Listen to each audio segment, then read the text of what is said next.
तो जैसा कि लास्ट एपिसोड में हमने देखा था कि इंपीरियल कैपिटल के 5 जीनियस ने टीम अप होकर टियानलिन पर एक साथ अटैक कर दिए, मगर टियानलिन ने अपनी आर्ट की मदद से खुद को घायल होने से बचा लिया। उतने में ही एम्परर का बेटा वहाँ पर पहुँच चुका था। उसने ऐलान किया कि जो भी उसके सामने सबमिट करेगा वो जिंदा बचेगा और जिसने ऐसा नहीं किया वो कॉन्टेस्ट के दौरान उसके हाथों मारा जाएगा। जिसके बाद ये लोग फ्लाइंग कैरेज में सवार होकर कॉन्टेस्ट के लोकेशन की तरफ रवाना हो गए, मगर रास्ते में इनकी कैरेज पर डेमोनिक बीस्ट ने अटैक कर दिया क्योंकि ये इलाका उनके अंडर था।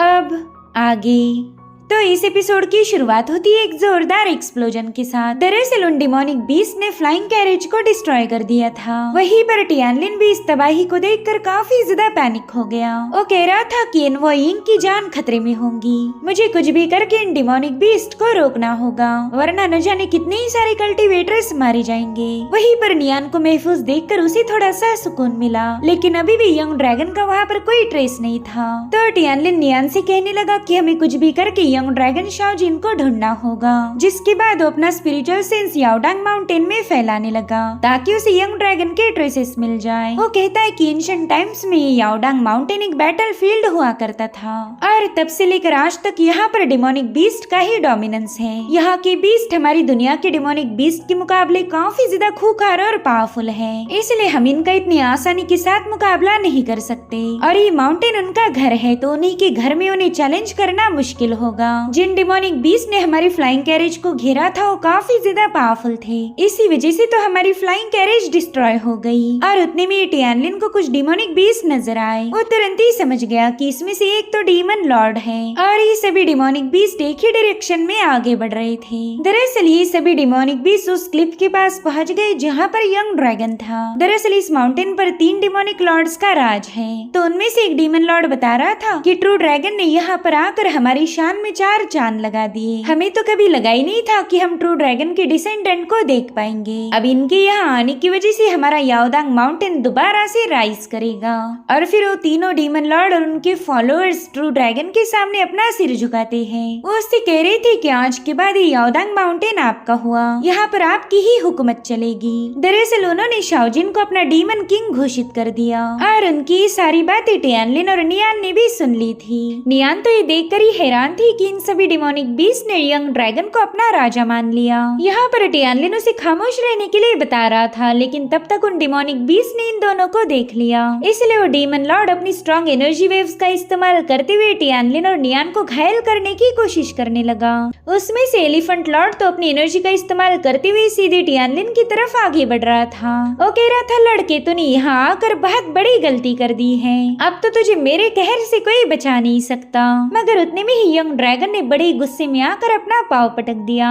उसके ऐसा करते साथ ही उस डीमन लॉर्ड पर काफी तेज स्पिरिचुअल प्रेशर रिलीज होने लगता है, जिसके चलते वो बंदा सीधे टियानलिन के सामने घुटनों पर आ गया। कोई टियानलिन पर हमला करे ये बात यंग ड्रैगन को जरा भी पसंद नहीं आती, इसलिए यंग ड्रैगन ने गुस्से में आकर वहाँ पर रोर करना शुरू कर दिया। वो इन सभी डीमन लॉर्ड्स को बताना चाह रहा था कि कोई उसके मालिक को नुकसान नहीं पहुँचाएगा। और अब यंग ड्रैगन ने सीधे जाकर उस एलिफेंट लॉर्ड पर अपनी विंग से हमला कर दिया। पहले तो इन सभी डेमोनिक बीस्ट को ये लगा कि ट्रू ड्रैगन टियानलिन को मारने जा रहा है, मगर उनका अंदाजा पूरी तरह से गलत साबित हुआ, क्योंकि वो ड्रैगन अपने क्यूट वाले फॉर्म में आकर टियानलिन को अपने गले लगा लेता है। यहाँ पर वो टियानलिन को अपना काफी सारा प्यार दिखा रहा था, जो देखते साथ ही इन डीमन लॉर्ड्स के होश उड़ गए। उन्हें तो लगा ही नहीं था कि यंग ड्रैगन इस बंदे को इतना पसंद करता होगा। और अब हमें इन डेमोनिक बीस्ट की केव दिखाई गई। यहाँ पर उस डीमन को बंदी बनाया था जिसने टियानलिन पर हमला करने की जुर्रत दिखाई। साथ ही साथ हम देख पाते कि टियानलिन शाओजिन को लेकर इनके मेन सिंहासन पर बैठा हुआ है। ये सभी डीमन लॉर्ड्स टियानलिन से कह रहे थे कि हम जानते हैं यंग ड्रैगन तुम्हें काफी ज्यादा पसंद करता, तुम दोनों का बॉन्ड इतना ज्यादा स्ट्रॉन्ग है कि कोई उसे तोड़ नहीं पाएगा। लेकिन ये यंग ड्रैगन हमारे राजा हैं, इनके अंदर ट्रू ड्रैगन्स की ब्लड लाइन है। ये पैदा ही इसलिए हुए ताकि ये हुकूमत कर पाए। हमारा याओदांग माउंटेन ही उनका घर है, यहाँ पर रुककर वो अपनी डेस्टिनी को फुलफिल कर सकते। इसलिए हम चाहते हैं कि तुम यंग ड्रैगन को यहीं पर छोड़ दो। उनकी जगह इंसानों के साथ नहीं बल्कि हमारे साथ है। मगर टियानलिन इस पर कोई जवाब नहीं देता, वो यंग ड्रैगन से दूर नहीं होना चाहता था और ये बातें डीमन लॉर्ड्स भी समझ चुके थे। वो कहने लगे कि हम जानते जानते तुम यंग ड्रैगन से दूर नहीं जाना चाहते, लेकिन वो तुम्हारी बजाय हमारे साथ ज्यादा सेफ रहेंगे। हम तीनों डीमन लॉर्ड्स मिलकर उन्हें काफी सारी ऑफरिंग प्रोवाइड कर सकते हैं। न जाने कितने ही सारे डीमंस उन्हें एब्सॉर्ब करने मिल जाएंगे, जिससे उनकी पावर हजारों गुना ज्यादा बढ़ जाएगी। भले ही तुमने उन्हें ढेर सारे एलिक्सर्स प्रोवाइड किए होंगे, लेकिन डीमन की ऑफरिंग की मदद से वो काफी तेजी से ग्रो कर सकते। साथ ही साथ यहाँ पर हमारे राजा को आराम से कल्टीवेट करने का मौका मिलेगा, जो कि तुम उन्हें कभी प्रोवाइड नहीं कर सकते। इसलिए प्लीज हमारी बात मान जाओ, अपने दिल पर पत्थर रख के यंग ड्रैगन को यहीं पर छोड़ दो। अगर वो यहाँ पर रुक गए तो बस 100 सालों के अंदर ही वो एक पावरफुल डीमन लॉर्ड बन जाएंगे। मगर अभी तक टियानलिन ने उन डीमन लॉर्ड्स को कोई जवाब नहीं दिया था। तभी एलिफेंट डीमन लॉर्ड इन लोगों से कहने लगा कि ये बंदा बस एक मामूली सा इंसान है, आप लोग इससे परमिशन मांगकर खुद को ही जलील कर रहे हो। हम किसी भी कीमत पर हमारे राजा को यहाँ से जाने नहीं देंगे, चाहे फिर इसके लिए हमें इस मामूली से इंसान को मारना ही क्यों न पड़ जाए। उस डीमन लॉर्ड की बातें सुनते साथ ही यंग ड्रैगन की नींद खुल गई। उसने तो 1 सेकंड के अंदर ही जाकर सीधे उस डीमन लॉर्ड के मुंह पर एक जोरदार लात जड़ दी। कोई टियानलिन के सामने ऊंची आवाज में बात करे यंग ड्रैगन को पसंद नहीं आता। भले ही वो इन डीमंस का राजा था, लेकिन टियानलिन उसका मास्टर है, तो वो अपने मास्टर के खिलाफ फालतू की बकवास नहीं सुनेगा। अब यंग ड्रैगन के एक्शन देखकर वो सभी डीमन लॉर्ड उससे कहने लगे कि हम आपके खिलाफ जाना नहीं चाहते। अगर आपको वाकई इस बंदे के साथ ट्रैवल करना है तो हम आपकी मर्जी की रिस्पेक्ट करेंगे। और उतने में टियानलिन उन लोगों से कहने लगा कि मैं शाओजिन को यहाँ पर छोड़ सकता हूँ, लेकिन मेरी एक शर्त है। आप लोगों ने कहा था कि अगर वो यहाँ पर रुका तो 100 सालों के अंदर एक पावरफुल डीमन किंग बन जाएगा, मगर मेरे ख्याल से 100 साल कुछ ज्यादा ही लंबा वक्त है। मैं चाहता हूँ कि वो 10 सालों में इस पोजीशन को हासिल करे। मैं चाहता हूँ कि उसे तुम लोग 10 सालों के अंदर ही एक पावरफुल डीमन लॉर्ड बना दो। अगर आपको मेरी ये शर्त मंजूर है तभी मैं शाओजिन को यहाँ पर छोड़ सकता हूँ। अब 10 सालों का जिक्र सुनते ही सभी के सभी डीमन लॉर्ड्स हैरान हो गए, क्योंकि ये बहुत ही कम ड्यूरेशन है और इन 10 सालों में यंग ड्रैगन को डीमन लॉर्ड बनाना उतना ही मुश्किल था। जिसके बाद ये लोग एक रिवर के पास पहुंच गए। टियानलिन ने वहां के पानी में ढेर सारे हर्ब्स मिला दिए थे, तो यंग ड्रैगन ने तुरंत ही उसमें डुबकियां लगाना शुरू कर दी। इधर वो एलिफेंट डीमन लॉर्ड टियानलिन से कह रहा था कि 100 सालों में डीमन लॉर्ड बनना भी बहुत कम वक्त है। कई सारे डीमंस तो हजारों साल कल्टीवेट करने के बाद डीमन लॉर्ड बन पाते हैं, और तुम चाहते हो कि ये काम बस 10 साल में हो जाए। तुम बस एक स्पिरिट सी रेल्म के मामूली से कल्टीवेटर हो, मगर फिर भी तुम्हें हमारी तरीके गलत लग रहे। तो टियानलिन उसे बताने लगा कि मैंने इस रिवर में डिवाइन ड्रैगन लिक्विड यूज किया है, जो कि डीमन लॉर्ड के ब्लड इसेंस को रिलीज करेगा। साथ ही हेवनली मेडिसिन की पावर का यूज करके हम ड्रैगन ब्लड लाइन की ओरिजिन को फुल्ली अवेकन कर सकते। बस इसमें आपको अपना ब्लड इसेंस भी ऐड करना होगा। जिस पर वो एलिफेंट डीमन लॉर्ड कहने लगा कि मैं तुम्हारी बातों में नहीं फंसने वाला, हो सकता है कि तुम हम सभी को उल्लू बना रहे हो। मगर तभी लायन डीमन लॉर्ड कहने लगा कि तुम तो बस इस बंदे पर बेवजह भड़क रहे। अगर हमारे राजा जल्दी पावरफुल बन जाए तो इसमें हमारा ही फायदा होगा। वो डीमन लॉर्ड बनते ही हम सभी डीमंस इंपीरियल सीक्रेट लैंड के कंट्रोल से आजाद हो जाएंगे। जिसके बाद वो सभी अपने अपने ब्लड इसेंस को उस पानी में ऐड करने लगे। साथ ही साथ टियानलिन ने भी अपनी पावर्स उसमें शामिल कर दी थी, जिससे तो पूरी जगह जगमगाने लगी। और अब जैसे यंग ड्रैगन ने उसमें छलांग लगाई, वहाँ पर डिवाइन पावर का फ्लो इमर्ज हो गया, यानी कि यंग ड्रैगन की ब्लड लाइन अवेकनिंग की प्रोसेस शुरू हो चुकी थी। जो देखते साथ ही टियानलिन भी काफी ज्यादा खुश हो गया। वो यंग ड्रैगन से कह रहा था कि जब अगली बार हमारी मुलाकात होगी तब मैं चाहता हूँ कि तुम मुझे अपनी पावर्स दिखाकर सरप्राइज कर दो।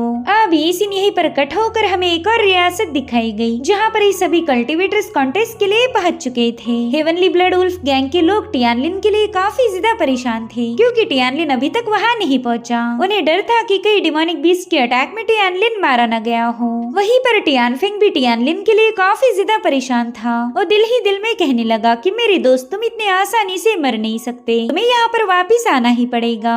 इधर मास्टर यिंग अभी भी टियानलिन का ही इंतजार कर रहे हैं, जो देखते साथ ही इंपीरियल कैपिटल के जीनियस कह रहे थे कि शायद टियानलिन का काम तमाम हो गया। उसका इंतजार करने से कोई फायदा नहीं होने वाला, क्योंकि वो बंदा तो ऑलरेडी डिमोनिक बीस्ट के पेट में जा चुका होगा। यहाँ पर मास्टर यिंग को इन लोगों की बातें सुनकर काफी ज्यादा गुस्सा आ रहा था। वो अच्छे से जानते हैं कि ये लोग टियानलिन से नफरत करते और उतने में वहाँ पर डाउजी नाम के बंदे की एंट्री हो गई। वेल ये बंदा अपनी कल्टीवेशन की वजह से काफी ज्यादा फेमस था, क्योंकि डाउजी जब 25 साल का था उसी वक्त उसने हेवनली रेल्म पर ब्रेक थ्रू किया, जो कि आज तक कोई भी नहीं कर पाया था। और इसी वजह से डाउजी को कियान डोमेन का सबसे स्ट्रॉन्गेस्ट कल्टीवेटर का खिताब दिया गया। उन्हें देखकर कुछ कल्टीवेटर खुद पर ही गुस्सा करने लगे। वो कह रहे थे कि सीनियर डाउजी की स्पीड इतनी कमाल की है कि हम उनके सामने कुछ भी नहीं, हम कभी भी कल्टीवेशन में उनके जैसा ग्रो नहीं कर सकते। और उतने में डाउजी इन सबको बताने लगा कि मैं खुद कियान डोमेन ग्रैंड कंपटीशन पर नजर रखूंगा, इस कॉन्टेस्ट का इंचार्ज मुझे बनाया गया है।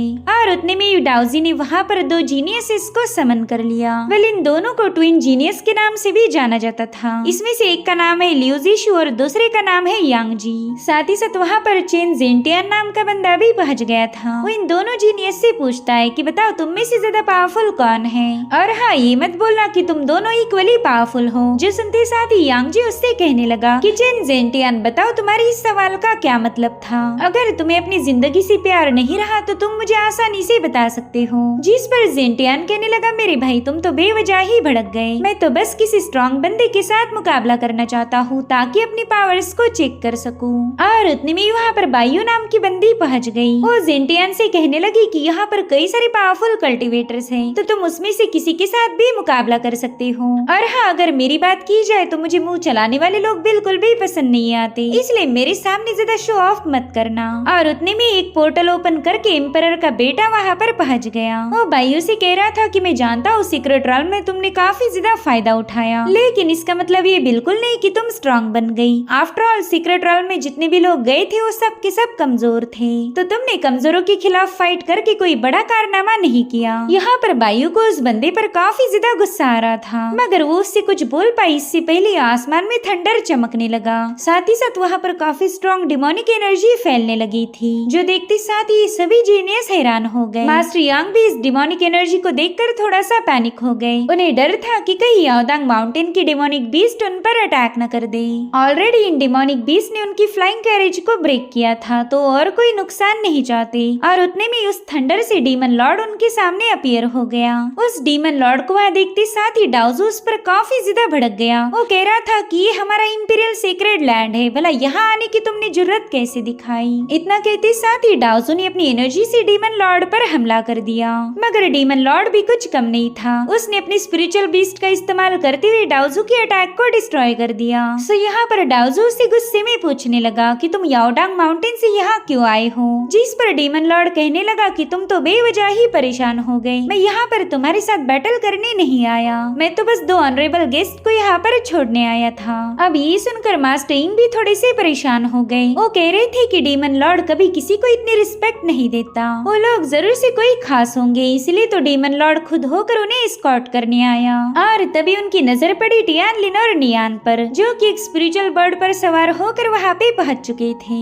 यहाँ पर टियानलिन डाउजू के सामने ग्रीट करते हुए बताने लगा कि मैं हूँ टियानलिन और मैं भी कियान डोमेन ग्रैंड कंपटीशन में हिस्सा लेना चाहता हूँ। अब यहाँ पर टियानलिन को जिंदा देख के कुछ लोग दुखी थे तो कुछ लोग काफी ज्यादा खुश हो गए। यहाँ पर डाउजू भी दिल ही दिल में कहने लगा कि बंदा मामूली नहीं हो सकता, खुद डीमन लॉर्ड इसे एस्कॉर्ट करने आया है। पता नहीं इस बंदे ने ऐसा क्या किया जो डीमन लॉर्ड उसे इतनी रिस्पेक्ट दे रहा। और उतने में मास्टर यिंग डाउजू को बताने लगे कि दरअसल ये बंदा ईस्टर्न च्युआंग डायनेस्टी से बिलोंग करता है, ये भी कियान डोमेन कॉन्टेस्ट में पार्टिसिपेट करने के लिए हमारे साथ आया था, लेकिन जब हमारी फ्लाइंग कैरेज पर अटैक हुआ उसी वक्त हम टियानलिन से बिछड़ गए। जो सुनते साथ ही डाउजू ने भी टियानलिन को एंटर करने की परमिशन दे दी। सो यहाँ पर टियानलिन इन दोनों डीमन लॉर्ड्स का शुक्रिया अदा करने लगा। वो कह रहा था कि आपकी मदद के बिना मैं जल्दी इस पिक पर नहीं पहुँच पाता, जिसके बाद वो सीधे डाउजू की तरफ रवाना हो जाता है। यहाँ पर जो कल्टीवेटर्स टियानलिन को नहीं जानते थे वो भी उसे देखकर काफी ज्यादा हैरान हो गए। वो कह रहे थे कि ये बंदा तो डीमन लॉर्ड को कमांड दे पा रहा, जरूर से ये कोई खास होगा। यहाँ पर उस प्रिंस को टियानलिन को जिंदा देखकर काफी ज्यादा गुस्सा आ रहा था। उसे तो पूरी उम्मीद थी कि टियानलिन डिमोनिक बीस्ट के हाथों मारा जाएगा, लेकिन ऐसा नहीं हो पाया।